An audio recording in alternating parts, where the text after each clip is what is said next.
This decision, this early decision, might be the most consequential thing you do in Dragon Age the Veilguard. Or at least it'll be kind of important. One of the most consequential decisions you'll make in the Veilguard might have nothing to do with your class, or even whether you choose to be an elf or a Qunari. It might actually have to do with your faction. Legally distinct from the term origin, because it's not origins. It's not different types of background origins. I don't know that we're gonna get anything quite like that again anytime soon, but that was cool. Anyway, I still wanted to talk about some of the cooler parts of what we will be getting in the Veilguard with factions. Factions in the Veilguard sound like they will serve a pivotal role in the game's storytelling. They will be chosen at the beginning of the game and function as your backstory, but they also serve as a larger part of inter-faction dynamics in the game, with some companions representing different factions. And like I said, it's not quite as in-depth as Origins from the first Dragon Age game, but it sounds more in-depth than we've had in a while for this background story that could potentially add some replayability to the game if it's handled well. Some of these factions will be familiar to you, while others might feel new. But I wanted to talk about each so you know a little bit more about how you want to play the game, what your first faction will be, what your first background you'll pick, and why. Factions will be one of three main ways you customize your character, along with your classes, the three of them, warrior, rogue, and mage, each with their own specializations, and four apostle races, human, dwarf, elf, or Qunari. The first faction you can select will be familiar to fans of the series, the Antivan Crows. My name is Zevran, Zev to my friends. I am a member of the Antivan Crows, brought here for the sole purpose of slaying any surviving Grey Wardens, which I have failed at, sadly.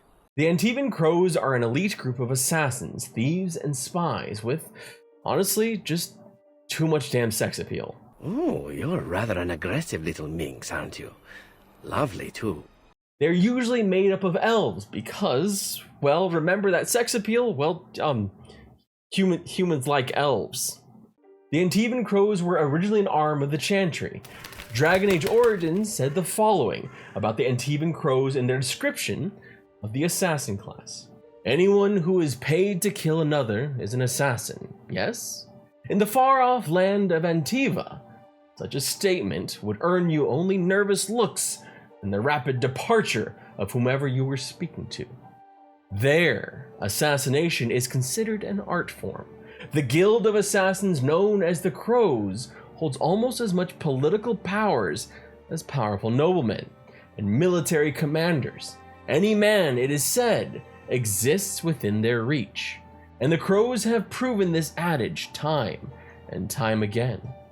More than one king of Antiva has been hailed from their ranks, and it should come as no surprise that those particular kings have in fact numbered amongst the nation's most effective rulers. So what say you? Will you skulk about the shadows as an Antivan Crow? Or is your calling perhaps a bit more noble, duty-bound, timeless, gray? I only know that my wife is in Highover with a child on the way. If they had warned me, it just doesn't seem fair. Would you have come if they'd warned you? Maybe that's why they don't. The Wardens do what they must, right? Including sacrificing us? I'd sacrifice a lot more if I knew it would end the Blight. 12 seconds later.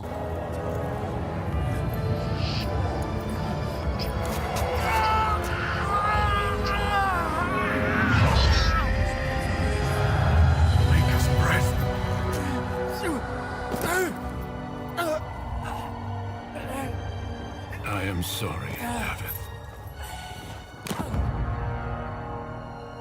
2 seconds later. There is no glory in this.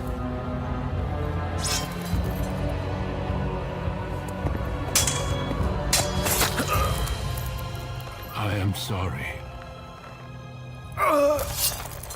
Okay, so I guess also a little bit tragic.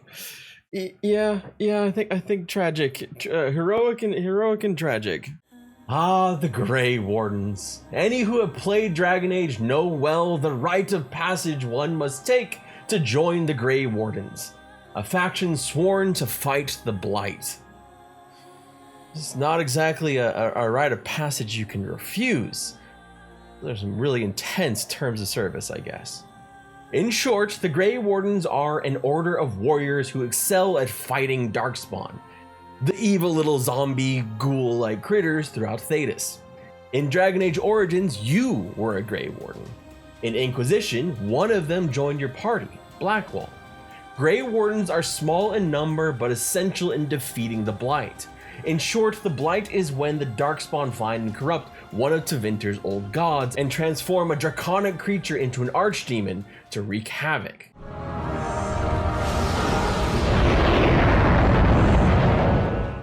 Leading the Darkspawn from the deep roads to the surface. But they require a very specific type of person. As you can tell from this reading from Blackwall's character profile from Dragon Age Inquisition. The Grey Wardens hold a lonely vigil, enduring lives of hardship and sacrifice to protect the world from an evil that can never truly be conquered. Few would volunteer for this, the suffering, isolation, and promise of a violent death. But the path of a warden is also one of valor, and those who give themselves to the cause are rewarded with the knowledge that they have become something more than they were. There have been several famous Grey Wardens, and you may have already taken up the mantle yourself. Will you take it upon yourself once more? Will you answer the calling? After all, what are the chances of a 6th Blight so quick after the 5th? But perhaps that noble calling, perhaps it's not just for you. But there's neither is all skulking about in the shadows. Perhaps your calling glitters a little bit more. Perhaps your calling lies in the fortune. The Lords of Fortune are first mentioned in the book Dragon Age Tevinter Nights. They are renowned treasure hunters and even bodyguards. Lords of Fortune with their colorful outfits, capes, scarves, and charms have even been known to hunt down a monster bounty or two. But they also have their own code they follow, with perhaps a few more scruples than, say, certain crows. Take it from this excerpt from Lords of Tevinter. Now, beware who you steal from in Tevinter, and not just because they somehow found a way to make prisons crueler than in Starkhaven or Orlais. You slip a purse from the wrong belt, and it can be a hapless bodyguard or cringing maid who gets blamed. For everyone there knows slaves are shifty. Maybe it doesn't bother you, but a Lord of Fortune's got to have standards that set them apart from common glory seekers. And that's one for me. Will you seek out your fortune? Will you follow a code as you go through the world and seek out maybe a shiny bauble here or two? What fortunes you may find are not clear, but one thing is certain. Perhaps even the most lucky and fortunate dragon hunter might find their way to our next faction, the Mournwatch. The Mournwatch are elite guardians and keepers of the Grand Necropolis in Navarra. It is one of the factions we know the least about, along with the next two that follow. This is a new faction to the Dragon Age games, but it also made an appearance in the same book, Dragon Age Tevinter Nights. Every mage in the Kingdom of Navarra was part of the Morlatasi, a group that trained the gifted in mysteries of magic. They served as Navarra's arcane protectors and priests. Within the Mortalitasi was a group of select mages invited into the old fraternity called the Mournwatch. The Watchers served as elite guardians, keepers of the Grand Necropolis and its sacred repository of the dead. Will you do as the Mournwatch do? Will you serve both the living and the dead? Or will you perhaps instead lean a bit more towards helping the living? The Shadow Dragons are one of the new factions for the Veilguard, and one that we know the least about. They are a resistance group in Tevinter that opposes the corrupt rulers and the existence of slavery within its boundaries. We know little of them, Yet we've already met someone who knows quite a bit about them, and someone we've seen in quite a bit of detail already, both with a starring role in the Dragon Age comics as well as recent gameplay reveals for the Veilguard, Nev Gallus.